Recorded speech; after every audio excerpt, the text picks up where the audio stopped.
What's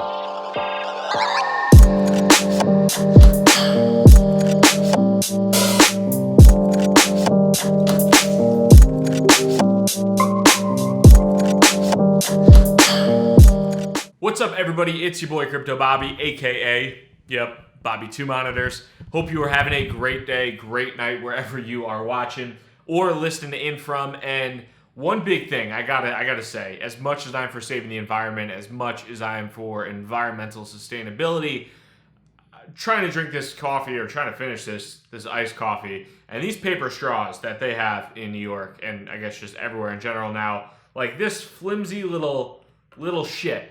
There's nothing that pisses me off more on the entire planet. How am I supposed to drink the rest of this coffee? It's not possible. It's not freaking possible. But let's hop into what actually matters today. And there's a couple different things that we can talk about today when it does come down to the cryptocurrency markets. Number one, Tezos got added or is getting added to Coinbase Pro. And Coinbase editions in the past 6 months to a year really have been a whole lot of like nothing burgers. Really not much has happened. Not much has been of note. There really hasn't been much interesting when it comes down to Coinbase editions at all. If anything, they've almost been like a bearish thing. So Coinbase has announced today that they are adding Tezos, XTZ, to Coinbase Pro. But Tezos is up, according to the chart, about 22%, which is pretty damn good. That's 22% against Bitcoin, which is done all right, up about 1% or so today. And why does that matter? Why is that notable at all? Well, a couple different things you can glean from this. Number one, if you look at the real 10 exchanges, the quote-unquote real 10 exchanges from the Bitwise reports, you have like the Coinbases, you have the Geminis, the Itbits, basically the exchanges where there actually is real volume. And of those exchanges right now, out of those 10 exchanges, Tezos is only on 2 of them. It's only on Bitfinex and it's only on Kraken. And with both of those exchanges, I would say that at least for a lot of people look at Bitfinex with a negative light, whether rightfully or unjustifiably so, however you want to look at it. A lot of people look at Bitfinex in a pretty negative light. And then on Kraken is definitely not the largest cryptocurrency exchange by any stretch. It's done pretty well. I feel like it's made a good bounce back since 2017. But when you look at like the Binances of the world, the Coinbases, Tezos was never available there until now, coming up in the future. And the market has reacted really well, really positively to that. So it has been good to see, but it also does bring up kind of an interesting thought there as well, because Tezos is one of the largest ICOs that has kind of gone on. There was a lot of drama around the legal foundation, and there also is a active lawsuit. So to my knowledge, and kind of from the behind the scenes conversations that I've heard in the past, one of the big things that Tezos has done is has avoided paying any type of listing fees. And when you look at Binance traditionally charges, whether it has been in the past or now it goes into some type of charity arm. Binance traditionally has charged some type of listing fee. And now you look at kind of Coinbase going or Tezos Foundation and Tezos going the Coinbase route over Binance. Interesting to see what Binance will do now, because I'm hesitant to think that Tezos would actually pay any type of listing fee. Coinbase doesn't charge a listing fee for that. So kind of brings up some interesting thoughts around how things might pan out with Binance and if other companies will end up going that route as well. Another pretty big piece of news today was blockchain launching a new exchange, and that is blockchain.com, not just like the blockchain buzzword that everybody has to use in every single facet of their daily life. But blockchain.com launched a new exchange that they're calling the Pit, which is actually, I think, a pretty good name for the exchange. They've gotten a ton of blowback, a ton of negative feedback, because for their wallet, for the Bitcoin wallet, they still have not enabled SegWit on their Bitcoin wallet, which they've been promising for a long time. So if you go on Twitter, basically all the mentions for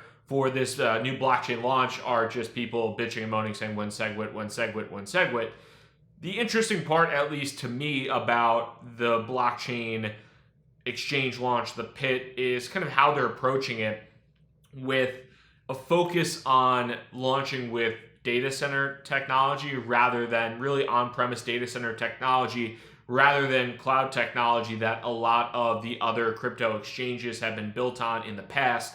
And the reason they say they're doing that is because these market makers and high frequency traders in the crypto space are looking to co-locate servers in as close a proximity to these data centers as they possibly can. And by enabling that, they're going to attract more liquidity in the long run. Will that actually work out? Will we see any liquidity go to the Pit and blockchain? It remains to be seen. Not exactly sure how this is going to pan out. Another kind of interesting component with this too is that they have a ton of wallets. They have a lot of they have a lot of traffic, a lot of users. Will they be able to kind of use that customer acquisition engine at all to drive the funnel to blockchain users? And then lastly, one of the things that I think that they're looking at, and this will again be kind of interesting to watch how this plays out. I myself have a little bit, maybe not necessarily doubts, but I'm hopeful that it will work to the benefit of consumers.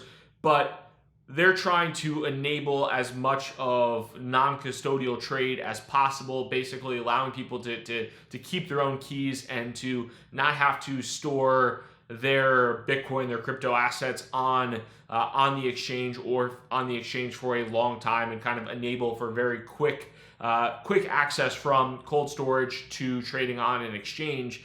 And while I think that in theory that is fantastic, I think that that type of non-custodial trade, whether you're looking at the exchange, the decentralized or the non-custodial exchanges on Ethereum, or something that Arwen is doing, or anything with what you have with blockchain, I do think that it's a noble cause. I don't know if there's enough demand for it in the market. So we'll see how it shakes out in the long run, because I think as much as people want to say not your keys, not your coin, all that type of thing, I think most people are still lazy son of a bitches and don't really care that much about providing custody to a Coinbase or to a Binance or to a Gemini or to a Bitfinex or to whoever. I think that most people just expect that they are just as safe on an exchange as they are elsewhere. So it's going to be interesting to see if the Pit picks up any volume, and if you start to see a trend of exchanges trying to co-locate or high-frequency traders trying to co-locate their servers near these on-premise types of exchanges in the future. In other news, we had more crypto, blockchain, whatever we want to call them, people back in Congress, back in front of the government today, where we had Circle's CEO Jeremy Allaire talking to a number of regulators. There were additional folks in the industry on the plus side and the negative side in front of regulators today. And one of the interesting things that we had CoinDesk bring up and writing an article about was a U.S. senator saying, I don't think you've persuaded anyone that crypto actually democratizes or improves financial inclusion. And I think that it brings up an interesting point, because if you're realistic about a lot of the things that happen in crypto right now, a lot of the goal that is discussed is, we're going to democratize financial access. We are going to improve financial inclusion. We're going to save the world. We're going to solve world hunger. We're going to cure cancer, whatever it might be. That might not all be true, or might be true. But the interesting part, and I think the interesting thing about cryptocurrency in general right now, and a lot of the technology, there's kind of two sides of the coin. Number one, there is a real possibility and a real potential for the technology that's being built today to vastly improve and I think increase the quality of life for a number of people around the globe. I don't have any doubt about that. Whether it is from the Bitcoin side of the house, where people point to having a hard money like Bitcoin, where the inflation rate, the inflation schedule, the government's not going to print more of it, and you're not going to run out of it, whatever it might be. Whether it's the Bitcoin side of the house, or whether it might be something on the Ethereum side of the house, or the quote-unquote DeFi space, where you have the ability to deposit money into something like compound finance and maybe earn 7, 10, 15% yield on a stable coin like a USDC or a DAI. That could potentially democratize savings and access and a store of wealth to a lot of different people as well. But on the other end of the spectrum, there are still risks associated with that. And you also have kind of this problem in some cases of, you have these, I think, successful people that come from the tech industry, that come from the financial industry, basically that have these kind of first world ideals trying to solve for third world problems. And, when it does come down to it, yes, there are people in San Francisco, and yes, there are people in New York City that know the issues and the problems that people in the third world are absolutely facing. And some people are really doing incredible things to fight that. And then there are also some people that are just kind of piggybacking on top of those issues for personal enrichment and for personal kind of well-being. So while the Congress might say, I don't think you're doing anything to actually support financial inclusion and to help these individuals, I think part of that is true. I don't think we're there yet. But at the same point in time, you can see, not necessarily glimmers, but I think you could see real aspects of hope for this industry to actually support the needs of folks in a variety of situations. Like I said, whether that is a store of value like Bitcoin, whether that's access to quote unquote decentralized finance tools that are being built on Ethereum, it could be across the board. There are really incredible things that are being built and continue to show value to individuals in the third world, let's say. However, I think the biggest issue kind of always continues and remains the on and off ramp aspect of things. Once you're in the cryptocurrency ecosystem, it's really not that hard to leverage a lot of these components.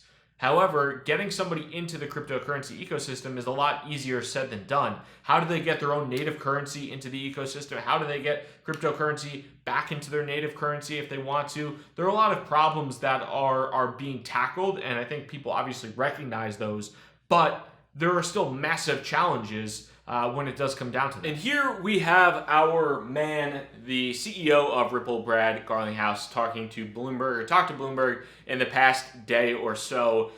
And I thought it was interesting because he essentially went as far to call Facebook arrogant for the way that they've approached things. And I myself, a lot of you guys know this, but I myself am no major fan of the way Facebook conducts business. I am no major fan of the way in which they approach privacy and care for their users in general.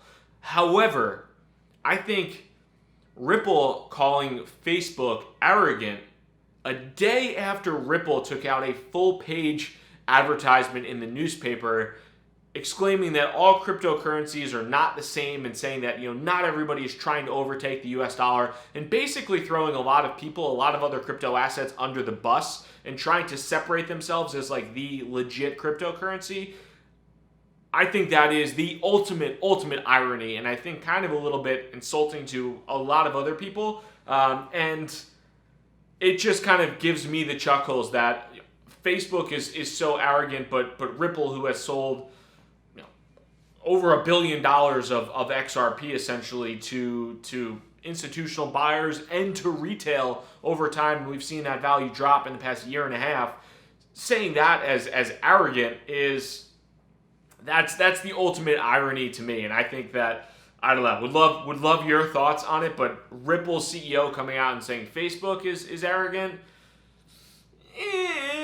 I'm not a big fan of that one. And a lot of you guys have been maybe wondering how things have been going with Proof of Talent and how things have been looking from an industry standpoint with hiring. Well, number one, things have been going extremely well with Proof of Talent. The client demand has been fantastic. I've been onboarding a new client basically every single week, to the point where I'm actually hiring internally as well for a full-time experienced technical recruiter. So if you are listening right now and you happen to be a technical recruiter that is working preferably in New York, but really anywhere in the US, but if you are a technical recruiter, you have experience in recruiting, and you want to help me build Proof of Talent, hiring a full-time salaried position with commission and equity in the business. So we'd love to hear from you. But in addition to that, like I said, demand across the industry has been really, really strong. I've had a lot of fantastic conversations with companies that have been growing, as well as with candidates. So if you happen to be looking for a new role, if you are a software engineer, I would love to speak with you. Have a number of opportunities really throughout the US right now, but Boston, New York, and San Francisco primarily, as well as some remote roles. So definitely reach out, whether you're a front-end engineer, JavaScript, React, whatever it might be, back-end, C++, Java, Go, full stack, I don't care. Would love to talk to you about that. And again, if you are interested in working with me to build this company, I think we're really going places. So I'm pretty stoked about what we've seen. But outside of that, guys, really looking forward to bringing you some additional content here in the near future. Make sure to hit that thumbs up button, like button. Crypto Bobby signing out. Hope you have a good one. Peace.